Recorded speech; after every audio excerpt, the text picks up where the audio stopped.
Hi hello வணக்கம் நண்பன் நண்பி நான் உங்கள் அரவிந்த் OnePlus Nord 3 பற்றி இதுக்கு முன்னாடி நம்ம நிறைய லீக்ஸ்லாம் பேசியிருக்கோம். பட் இப்போ ஆல்மோஸ்ட் அஃபிஷியல் கன்ஃபர்மேஷன். ஏன்னா OnePlus தரப்புலேருந்தே அவங்களுடைய OnePlus Nord 3 மொபைல் எப்படி இருக்க போகுது அப்படின்ற லுக்கில் இருந்து அந்த ஸ்மார்ட் ஃபோனில் இருக்க போகிற ஸ்பெசிஃபிகேஷன்ஸ் வரைக்கும் எல்லாத்தையும் கம்ப்ளீட்டாக ரிவீல் பண்ணியிருக்காங்க. ஸோ அப்படி OnePlus Nord 3 பற்றி வந்திருக்கக்கூடிய அந்த இன்ஃபர்மேஷன்ஸை வீடியோவில் போய் பார்க்கலாம் வாங்க.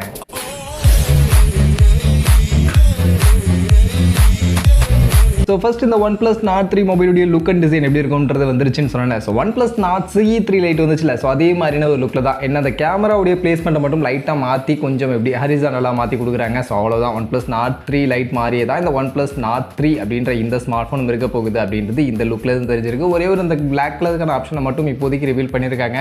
இது போக வேறு இன்னும் என்னென்ன கலர் ஆப்ஷன்ஸ் இருக்க போகுது அப்படின்றது கிளியராக தெரியல. மோஸ்ட்லி இந்த ப்ளூ கலருக்கான ஆப்ஷன் எப்போவும் அவங்க கொடுப்பாங்க, அது இருக்கும். அது போக க்ரீன் கலர் மேபி அந்த மாதிரி ஏதாவது ஒரு வித்தியாசமான கலரும் ட்ரை பண்ணலாம். ஸோ அதெல்லாம் கலர் ஆப்ஷன் என்ன வருது அப்படின்றத பின்னாடி பார்ப்போம். மற்றபடி இந்த மொபைலில் இருக்க போகிற ஸ்பெசிஃபிகேஷன்ஸ் என்னென்ன ஸ்பெசிஃபிகேஷன்ஸ் இருக்க போகுது அப்படின்றது கம்ப்ளீட்டாகவே ஒரு சில விஷயங்கள் கம்ப்ளீட்டாகவே ஆல்மோஸ்ட் ரிவீல் பண்ணிட்டாங்க. ஸோ அதெல்லாம் இப்போ நம்ம பார்க்க ஆரம்பிக்கலாம். அதில் ஃபர்ஸ்ட் இந்த ஸ்மார்ட் ஃபோனுக்கான டிஸ்பிளே அப்படின்னு எடுத்துக்கிட்டோம்னா இதுக்கு முன்னாடி நம்ம லீக்ஸ்லேயே பார்த்தது தான். 6.74 இன்ச்சஸ்க்கான சைஸில் இருக்க போகுது. அண்ட் இது ஒரு 1.5K ரெசல்யூஷனுக்கான ஒரு AMOLED டிஸ்பிளேவாக இருக்க போகுது. ஸோ லீக்ஸ்லேயே நம்ம சொல்லியிருப்போம் இந்த வாட்டி Full HD+ ரெசல்யூஷன்லேருந்து 1.5K ரெசல்யூஷனாக கொஞ்சம் அப்கிரேட் பண்ண போகிறாங்கன்னு. ஸோ அதுதான் இப்போ ஆல்மோஸ்ட் கன்ஃபார்ம் ஆயிருக்கு. இங்கே 1.5K ரெசல்யூஷனுக்கான ஒரு AMOLED டிஸ்பிளே 120 ஹெர்ட்ஸ்க்கான ரெஃப்ரெஷ் ரேட்கான சப்போர்ட்டோட இந்த ஒரு டிஸ்பிளே அப்படின்றது இங்கே OnePlus Nord 3 ஸ்மார்ட் ஃபோனில் நமக்கு இருக்க போகுது.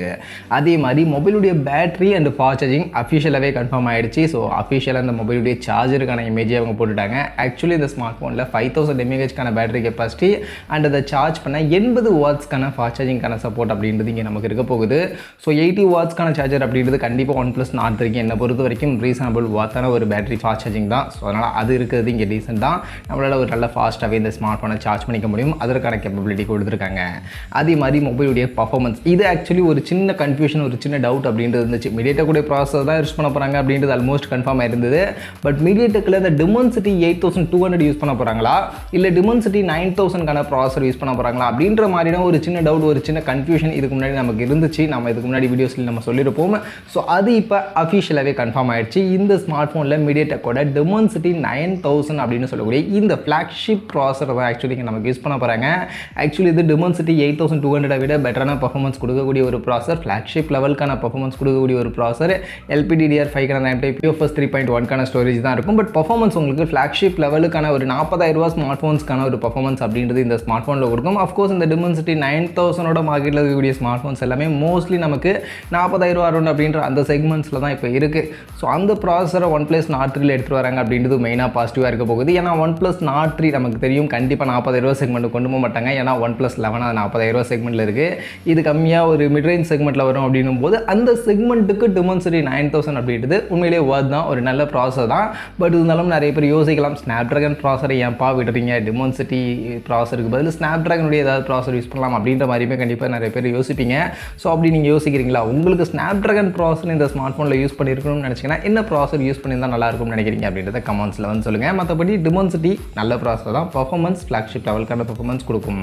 அதே மாதிரி கேமரா செட்டப்பும் அஃபிஷியலாக கன்ஃபார்ம் ஆயிடுச்சு. பின்பக்கம் 3 கேமரா இருக்க போகுது. பிரைமரி 50 மெகா பிக்சல், சப்போர்ட்டிவ் 8 + 2 மெகா பிக்சலுக்கான கேமரா இருக்க போகுது. மற்றபடி இந்த கேமராவில் இருக்க போகிற மற்ற ஃபீச்சர்ஸ் என்ன சென்சார் அப்படின்றத பற்றின இன்ஃபர்மேஷன்ஸ்லாம் மோஸ்ட்லி தெரியல. பட் கண்டிப்பாக OISக்கான சப்போர்ட் பிரைமரி கேமராவில் கொடுப்பாங்க. ஏன்னா Nord 2லே இருந்துச்சு. அண்ட் இது அந்த மிட்ரேஞ்ச் செக்மெண்ட் அப்படின்னும் போது அதில் இப்போ எல்லா பிராண்டும் OIS சப்போர்ட் கொடுத்துட்றாங்க அப்படின்னால இதுலேயும் இருக்கும். அண்ட் சென்சார் பொறுத்த வரைக்கும் மோஸ்ட்லி இதில் சோனியோட 890 IMX 890 அப்படின்னு சொல்லக்கூடிய அந்த சென்சார் இருக்கும் அப்படின்ற மாதிரி தான் இப்போதைக்கு இருக்கக்கூடிய லீக்ஸ் படி சொல்லிக்கிட்டு இருக்காங்க. இந்த சோனி IMX 890க்கான சென்சார் யூஸ் பண்ணாங்க அப்படின்னா உண்மையிலே ஒர்த்து தான். ஏன்னா அந்த சென்சார் அப்படின்றதுமே நமக்கு 40,000 செக்மெண்ட்ஸ்க்கான ஸ்மார்ட் ஃபோன்ஸில் தான் யூஸ் பண்ணிட்டு இருக்காங்க அப்படின்னும் போது அதை இவங்க மிட்ரேஞ்சில் எடுத்துகிட்டு வந்தாங்க அப்படின்னா பர்ஃபார்மன்ஸ் கண்டிப்பாக நல்லாவே இருக்கும் அப்படின்ற மாதிரி நம்ம எதிர்பார்க்கலாம். OnePlus Nord 2 கேமரா வைஸ் நமக்கு கொஞ்சம் நல்லாவே பர்ஃபார்ம் பண்ணிக்கிட்டு இருந்துச்சு. ஸோ அது கொடுக்குறாங்க அப்படின்னா கேமராவுக்கு கண்டிப்பாக ஒர்த்தாக இருக்கும். இது போக முன்பக்கம் செல்ஃபி கேமரான்னு பார்த்தீங்கன்னா 16 மெகா பிக்சலுக்கான செல்ஃபி கேமரா தான் கொடுக்க போகிறாங்க. அதில் மோஸ்ட்லி எந்த சேஞ்சஸும் பண்ண போகிறது இல்லை அப்படின்ற மாதிரி தான் இப்போதைக்கு சொல்லப்படுது. ஸோ செல்ஃபி கேமரா இம்ப்ரூவ்மெண்ட் இல்லை. பட் ரியர் கேமரா IMX 890யோட OIS சப்போர்ட்டோட 50 மெகா பிக்சலுக்கான ட்ரிபிள் ரியர் கேமரா சப்போர்ட் அப்படின்றது இந்த ஸ்மார்ட் ஃபோனில் நமக்கு இருக்க போகுது. இது போக அதர் ஃபீச்சர்ஸ்னு பார்த்தீங்கன்னா in-display finger print scanner of course இந்த ஸ்மார்ட் ஃபோனில் இருக்க போகுது. அது ஆல்மோஸ்ட் நம்ம கன்ஃபார்ம் தான். அதே மாதிரி dual speaker and alert slider OnePlus கிட்ட இருந்து எல்லாரும் எதிர்பார்க்கக்கூடிய அந்த அலர்ட் ஸ்லைடரும் இந்த ஸ்மார்ட் ஃபோனில் இருக்க போகுது. இதெல்லாம் ஆல்மோஸ்ட் இப்போ கன்ஃபார்ம். அதே மாதிரி நமக்கு Android 13ல் ஆக்சிஜன் OS 13ல் இந்த ஸ்மார்ட் ஃபோன் ரன் ஆக போகுது. அண்ட் இந்த ஸ்மார்ட் ஃபோனுடைய ப்ரைஸிங், ஏன்னா இவங்க கொடுத்துருக்கக்கூடிய ஃபீச்சர்ஸ் பார்க்கும்போது நல்லா இருக்குது, சூப்பரான ஃபீச்சர்ஸ் தான் OnePlus Nord 3ல் இருக்குது. பட் இருந்தாலும் இவங்க என்ன ப்ரைஸிங் செட் பண்ணாங்க போகிறாங்க அப்படின்றத பொறுத்து தான் இந்த ஸ்மார்ட் ஃபோன் அந்த செக்மெண்ட்டுக்கு ஒர்த்தா இல்லையா அப்படின்றத நம்ம ஃபிக்ஸ் பண்ண முடியும், நம்ம அதை கெஸ் பண்ண முடியும். ஸோ அந்த வகையில் ப்ரைஸிங் அப்படின்னு பார்க்கும்போது இப்போதைக்கு இருக்கக்கூடிய லீக்ஸ் படி இந்த ஸ்மார்ட் ஃபோன் அண்ட் ஆல்மோஸ்ட் கன்ஃபார்மாக இந்த ப்ரைஸிங்க்கு வரதுக்கான வாய்ப்புகள் தான் இருக்குது. ஏன்னா கண்டிப்பாக 40,000 செக்மெண்ட் கொண்டு போக மாட்டாங்க. ஏன்னா 40,000 செக்மெண்ட்டில் OnePlus 11 இருக்குது. அண்ட் இந்த ஸ்மார்ட் ஃபோனில் இருக்கக்கூடிய ஃபீச்சர்ஸ் பார்க்கும்போது 30,000 35,000 மாதிரியான ப்ரைஸிங் செட் பண்ணுறதுக்கான வாய்ப்புகள் இருக்குது. அதில் நிறைய நான் எதிர்பார்க்கக்கூடிய ப்ரைஸிங் 33,000 35,000 இந்த ஸ்மார்ட் ஃபோனுடைய பேஸ் வேரியன்ட் செட் பண்ணுவாங்க அப்படின்ற மாதிரி நான் எதிர்பார்க்குறேன். அண்ட் ஒருவேளை 30,000 மாதிரியான ப்ரைஸிங் கொஞ்சம் கம்மியாக செட் பண்ணணும்னு நினச்சி செட் பண்ணாங்க அப்படின்னா உண்மையில் அந்த செக்மெண்ட்டுக்கு ஒர்த்தாகும். ஏன்னா 30,000 செக்மெண்ட்டில் இருக்கக்கூடிய iQoo Neo 7 மாதிரியான ஸ்மார்ட் ஃபோன்ஸில் கூட டிமென்சிட்டி 8200 தான் இருக்குது. அதில் கேமரா பர்ஃபார்மன்ஸுமே நமக்கு சுமாராக தான் இருக்குது.